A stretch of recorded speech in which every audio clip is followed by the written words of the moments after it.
Hello everyone and welcome back to another YouTube video, Sisterly Conversations, where we will pick a topic. And the topic is my experience on endometriosis. And this is really a question for Shanita. So the first question is, what is endometriosis?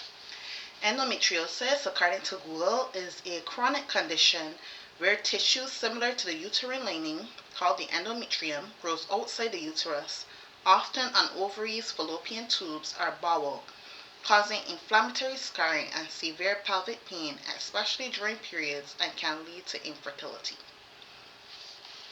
However,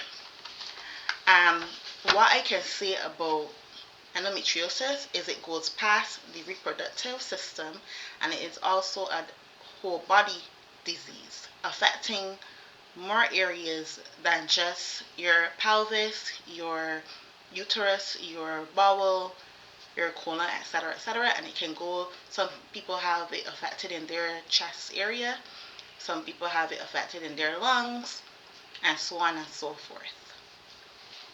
Okay, when did you first notice symptoms? So I first noticed symptoms when I would say the year was 2016 officially, but I believe I might have even seen symptoms before that. It was just not as common, but it was a one here and there, once in a blue moon type symptoms. And because my family suffer with gas, I also suffer with gas. Meaning, when I say gas, I don't mean the other type of gas that's in the hospital. I just mean the regular gas, belching, etc. Type of gas where it sticks you, and makes you uncomfortable or causes you discomfort. I originally thought that those symptoms, because those symptoms can somewhat um, reflect endometriosis symptoms as well. But so I got mixed up between the two, I think, and it's only in 2016 where I started to have additional symptoms on top of those symptoms. Okay, so you spoke about symptoms, so what are they? So my symptoms started off pretty mild. Like I said, it was a little bit of pain sticking me here and there. Eventually, my symptoms grew to throwing up, extreme pain, and in the beginning stages, there were like in 2016, I had extreme pain. I was throwing up, especially on my periods, and a lot of pelvic pain is what I felt, and it was very, very, very excruciating. Um, as time grew, my pain included fatigue and a lot of excruciating pain in my pelvic area, but then it moved up because the endometriosis spread. A lot of people might not know that endometriosis spreads, but it actually spreads, and it can be seen almost like a cancer, even though it's not Cancerous. deadly like cancers. Like when I say deadly, I mean like people see cancer as a almost as a death. Um, from the time you hear you have cancer, it's almost like a death Sentence? yeah, something like a death sentence. But just as cancer spreads, endometriosis also spreads, and it spread to my diaphragm area. I believe it was from the beginning. I also believe it was in my navel area as well, but it spread to my diaphragm area. Okay. So I would also have extreme pain in my diaphragm. I could not eat during that period of time. I was always extremely tired, excited, fatigue, and basically, yep, that was pretty much my symptoms. Okay, when did you visit a doctor initially, and what did he or she say? So I visited a doctor around the same time that I had continuous symptoms, which would have been, I believe, in 2016. And they did a couple of tests, and they said I didn't have any symptoms of endometriosis because I did bring it up. The reason I brought it up was because my mother and I were looking at the symptoms that I had, and they kind of coincided with endometriosis. The endometriosis came out a couple of times on Google. But when I went to the doctor, they said that, I don't know, I'm feeling hot in here now. When I went to the doctor, they said that I didn't have the endometriosis because the test did not show that I had endometriosis. And a lot of people that experience this disease would know this because the initial tests don't usually show up endometriosis, which are the ultrasound tests and so on. The next question is, what did he say? Right, so that's what he basically said. It was not a doctor. He was at the time, it was my nurse practitioner. And he basically told me I didn't have endometriosis. But as the time went on, I kept going because the symptoms kept persisting.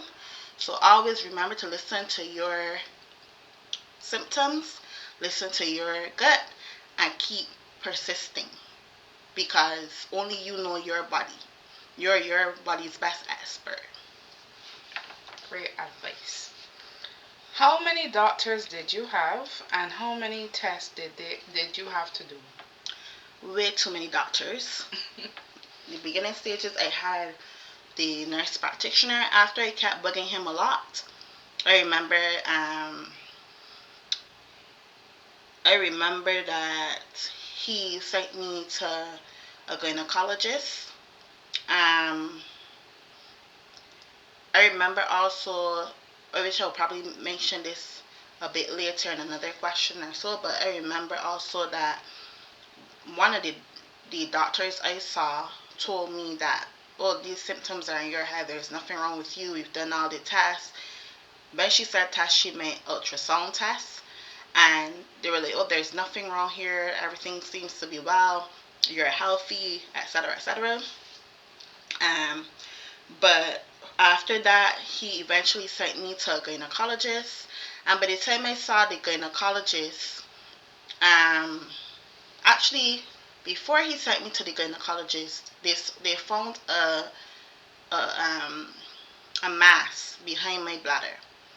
So so the doctor that had to remove the mass, which it wasn't a cancerous mass, it was just, I think it was like a fibroid or something.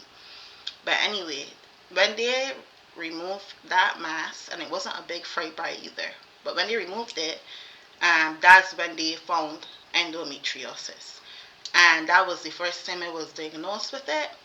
And from there, then the nurse practitioner sent me to a gynecologist. From the gynecologist, I ended up getting sent to a specialist who saw some charts, etc. And along with him, I ended up having a specialist surgeon as well. So I ended up seeing a lot of doctors. My last surgery, I ended up having like 1,000,001 doctors performing uh, the major surgery on me for endometriosis. For the tests, I had ultrasounds done, I had CT scans, I had MRIs, I had to get my stomach drained, so I had to get things done for that as well. And yeah, so it was a lot of doctors and it was a lot of tests. Okay. How or when were you diagnosed with endo? I think you answered that. Yeah, so I answered that before, but I will go a little bit more in depth. So, as this doctor who was a urologist, when he performed the procedure, because I still had to get, I call it a little surgery. I don't call it a major surgery. It was my first minor surgery I had, and it didn't even have anything to do with endometriosis. It was actually, like I said, because of the mass they found behind my bladder. Because, as I said, everybody was saying I didn't have endometriosis, so they just wanted to get to find out what was that mass, and it turned out it was a fibroid.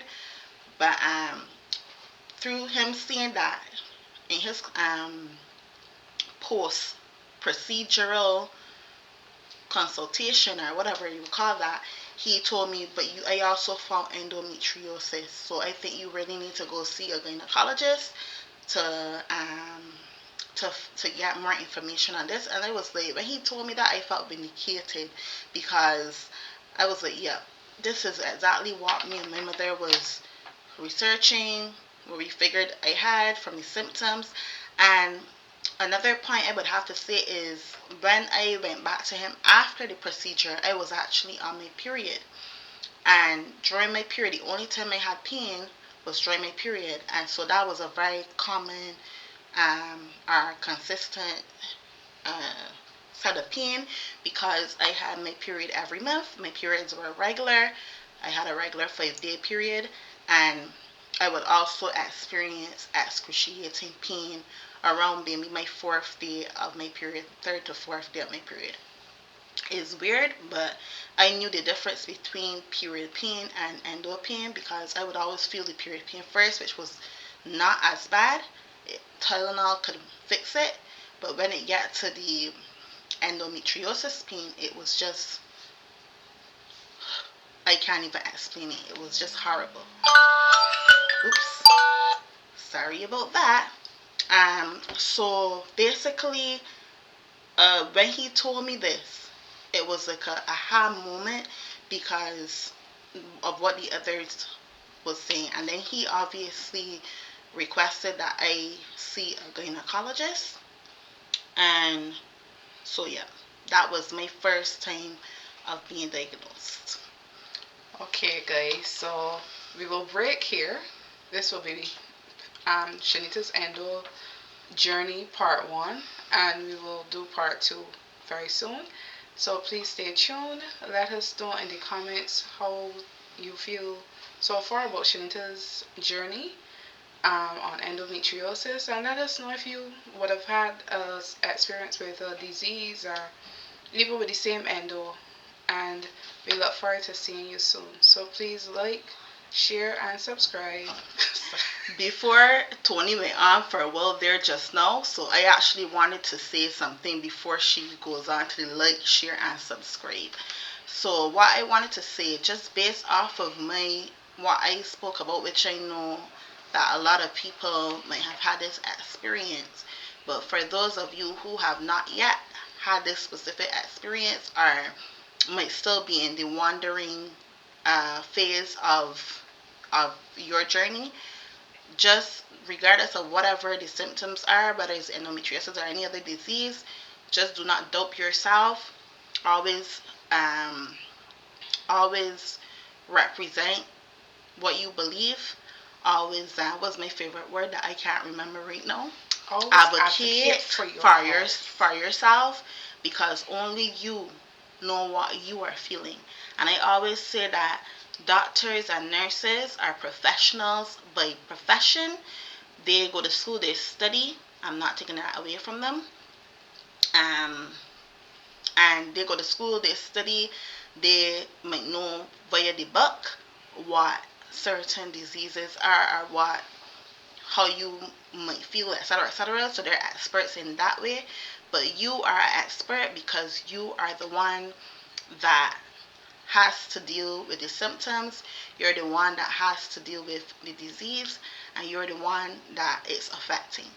So you are the best expert there is, and then not only that, but also keep pressing. Press, press, press. If one doctor doesn't want to listen to you, or if one doctor is shutting down your feelings or what you have to say, go to another doctor. That's why there's so many doctors. But never feel like your feelings are false or fake, because a lot of people end up in stages of diseases, stage 3, stage 4, because it took a lot of time before doctors actually believed what they were actually saying. So for me, I ended up having this disease for 7 years before I actually got a major surgery to remove the disease. And it took a lot of time advocating, it took a lot of time trying to get people, the doctors, to believe. But once they believed, they believed. And I will go into that other part of my journey in part 2 of the video.